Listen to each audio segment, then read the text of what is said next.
Ingat baik-baik momen ini. Ketika Washington mengancam akan menghancurkan Venezuela, yang bangkit justru kebalikannya. Maduro tidak bersembunyi.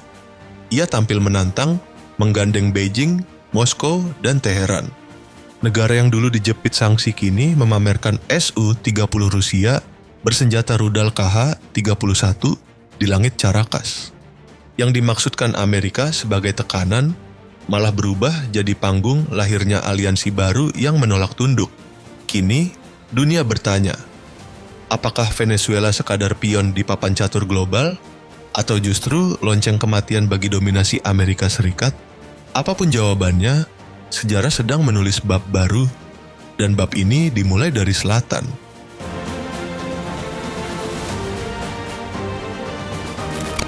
Di balik gemuruh latihan militer Venezuela yang tampak seperti rutinitas biasa, sesungguhnya sedang tumbuh aliansi berbahaya yang dirancang dalam senyap.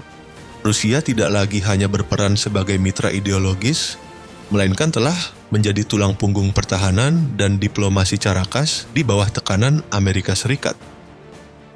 Dari ruang strategi di Kremlin hingga landasan udara di pesisir Karibia, keduanya kini menulis bab baru yang mengingatkan dunia pada ketegangan klasik era Perang Dingin.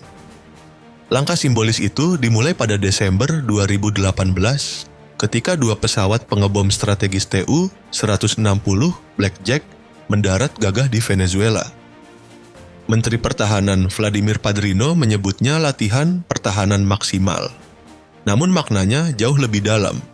Sebuah pesan terang kepada Washington bahwa Venezuela kini memiliki pelindung dari timur. Dari langit yang bergemuruh itu, dunia tahu Moskow sedang menanamkan pengaruhnya di halaman belakang Amerika. Bertahun-tahun kemudian, kerjasama itu berubah menjadi struktur nyata. Di Maracay, berdirilah pabrik amunisi dan senapan serbu Kalashnikov, proyek warisan Hugo Chavez yang akhirnya terrealisasi. Dengan kapasitas hingga 70 juta peluru per tahun, Venezuela kini menjadi satu-satunya negara di benua Amerika yang menguasai rantai produksi penuh senjata Rusia, dari desain hingga distribusi. Pada 2025, kemitraan itu disahkan melalui perjanjian strategis 10 tahun yang dapat diperbarui. Isinya mencakup kolaborasi militer, pertahanan udara, intelijen, dukungan finansial, serta transfer teknologi. Di tengah isolasi global dan embargo ekonomi, Rusia menjadi penopang utama Venezuela, menyediakan jalur minyak alternatif, suku cadang militer, dan perlindungan diplomatik di Dewan Keamanan PBB. Kini, ketika kapal perang Amerika mulai merapat ke Karibia, Moskow tidak tinggal diam. Kremlin mengirim sinyal jelas. Jika Washington berani bermain di Ukraina, maka Rusia juga akan menancapkan benderanya di Venezuela. Dengan langkah itu, peta kekuatan dunia resmi bergeser dan bab baru konfrontasi global pun dimulai.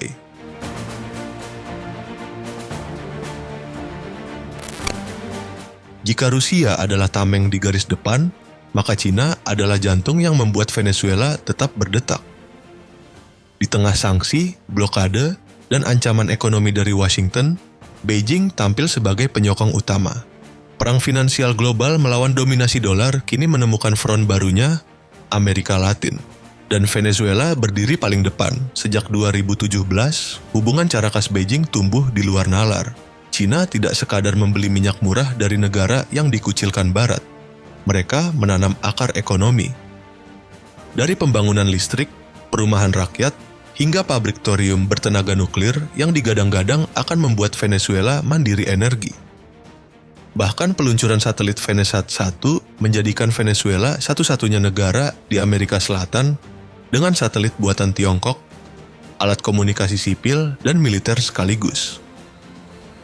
Pada April 2025, Wakil Presiden Delcy Rodriguez dan Duta Besar Lanhu menandai babak baru aliansi mereka. Saat perusahaan Barat mundur karena embargo, ekspor minyak Venezuela ke Cina melonjak ke 500.000 barel per hari. Beijing membeli minyak jenis Merey dengan potongan hingga $14 per barel. Sementara Caracas mendapatkan aliran devisa penting untuk mempertahankan program sosial dan militernya. Semua transaksi dilakukan di luar sistem dolar, melalui kapal berpindah bendera dan jaringan bayangan yang menantang dominasi AS. Namun Beijing tidak hanya datang membawa kontrak dagang. Ketika krisis kemanusiaan melanda, pesawat kargo Cina mendarat di Caracas membawa 71 ton obat, alat medis, dan vaksin. Di saat Washington memblokir bantuan dari Kolombia, Beijing justru hadir membawa pertolongan. Bagi rakyat Venezuela, Cina bukan sekadar mitra bisnis, melainkan sekutu yang membuat mereka bertahan di bawah tekanan dunia. Lebih jauh dari sekadar ekonomi, kerjasama militer antara Cina dan Venezuela kini menjelma kekuatan baru di Laut Karibia. Beijing memasok rampur amfibi, drone laut tanpa awak, dan sistem pengintaian canggih untuk memperkuat pasukan khusus Venezuela di pesisir Orinoco Belt. Dengan teknologi ini, Caracas mampu memantau pergerakan kapal perang Amerika Serikat dan menjaga ladang minyak lepas pantainya.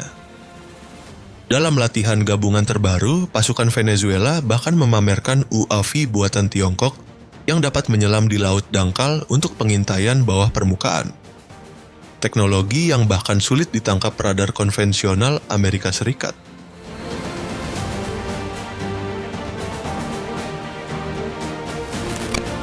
Namun jika Cina adalah otak ekonomi Venezuela, maka Iran adalah ototnya, kekuatan yang memberi napas perlawanan. Dua negara yang sama-sama dikepung sanksi Amerika ini menemukan satu sama lain sebagai sekutu alami, membentuk aliansi yang kini berpotensi menggoyang peta geopolitik belahan barat. Benih kerjasama itu telah tumbuh sejak era Hugo Chavez, ketika Teheran menandatangani kontrak senilai 28 juta dolar untuk membantu Venezuela merakit drone Mohajer II. Dari proyek itulah lahir cikal bakal industri UAV Venezuela. Para insinyur muda dikirim belajar ke Koch Aviation Industries di Iran. Sementara ahli-ahli Iran bekerja di pangkalan udara El Libertador, Maracay. Dari kolaborasi itu, dunia menyaksikan kelahiran Arpian 001, drone tempur pertama buatan Venezuela yang diperkenalkan Chavez pada 2012, simbol bangkitnya militer dari negeri yang dikurung embargo. Saat Nicolas Maduro menggantikan Chavez, hubungan itu tidak meredup, justru berubah menjadi kemitraan strategis lintas sektor. Tahun 2022, Maduro dan Presiden Iran Ebrahim Raisi menandatangani Fakta Kerja selama 20 tahun yang meliputi energi, petrokimia, militer, dan ekonomi. Tak lama setelahnya, 5 kapal tanker Iran membawa 1,5 juta barel bahan bakar tiba di pelabuhan Venezuela. Dikawal langsung oleh Angkatan Laut Caracas. Tak berhenti di minyak dan diplomasi, Iran kini menjadi tulang belakang teknis Venezuela. Di tengah embargo, Teheran mengirim suku cadang kilang, alat medis, hingga jaringan apotek, menopang Caracas dari kelangkaan BBM dan krisis kesehatan yang menghantam rakyatnya. Lebih jauh, laporan intelijen menyebut rudal jelajah Nasir, berjangkauan 90 km, telah dipasok ke armada laut Venezuela, siap menantang kapal perang Amerika di Laut Karibia. Momentum besar datang pada Juli 2022. Saat Venezuela memamerkan 2 drone anyar, Ansu 100 dan Ansu 200, hasil mutasi dari teknologi Mohajer Iran. Ansu 100 dilengkapi bom berpemandu KM, sedangkan Ansu 200 hadir dengan desain siluman sayap terbang, efisien, senyap, dan mematikan. Dengan armada ini, Venezuela menjadi negara pertama di Amerika Latin yang memiliki drone kamikaze operasional siap tempur, mengubah peta kekuatan udara di kawasan. Namun kolaborasi Caracas Teheran jauh melampaui sekadar strategi militer atau pasokan energi. Keduanya dipersatukan oleh ideologi perlawanan terhadap dominasi barat. Di balik setiap tanker yang berlayar dan setiap drone yang meluncur terselip pesan yang sama. Tatanan dunia multipolar kini tengah dibangun.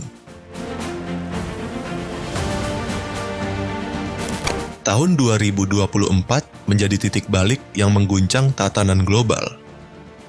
Dalam pidatonya, Senator Jim Risch tidak berbicara dengan percaya diri. Ia berbicara dengan kegelisahan. Amerika Serikat Penguasa lama belahan barat kini melihat doktrin Monroe yang sudah berumur 2 abad mulai retak. Halaman belakang mereka, Amerika Latin, tak lagi tunduk. Dari timur dan utara, Rusia, China, dan Iran masuk sebagai poros baru yang menolak dunia satu penguasa. Rusia memilih jalur terang-terangan, menempatkan kapal perang dan pasukan pelatih di Nicaragua dan Venezuela. Cina lebih halus tapi jauh lebih berbahaya, menguasai pelabuhan, energi, dan mineral langka, sekaligus membangun tatanan ekonomi tandingan yang tak lagi bergantung pada dolar. Sementara Iran, seperti hantu politik, menyebarkan jaringan proksinya di Amerika Latin, membantu Venezuela bertahan dari sanksi, sambil memaksa Washington membagi fokusnya antara Laut Karibia dan Timur Tengah. Bagi Venezuela, ini bukan sekadar dukungan, ini napas untuk bertahan hidup, tapi bagi dunia, langkah Caracas menjadikannya pion penting dalam catur geopolitik global, simbol perlawanan terhadap tatanan lama yang kini rapuh. Hegemoni Amerika tidak tumbang dengan dentuman perang, tapi dengan kebangkitan perlahan dari 3 poros yang tak lagi mau tunduk. Kini dunia memasuki masa baru, tidak lagi unipolar, tapi belum juga stabil. Pertanyaannya, apakah ini keseimbangan baru yang adil, atau prolog menuju perang dingin yang jauh lebih berbahaya dari sebelumnya?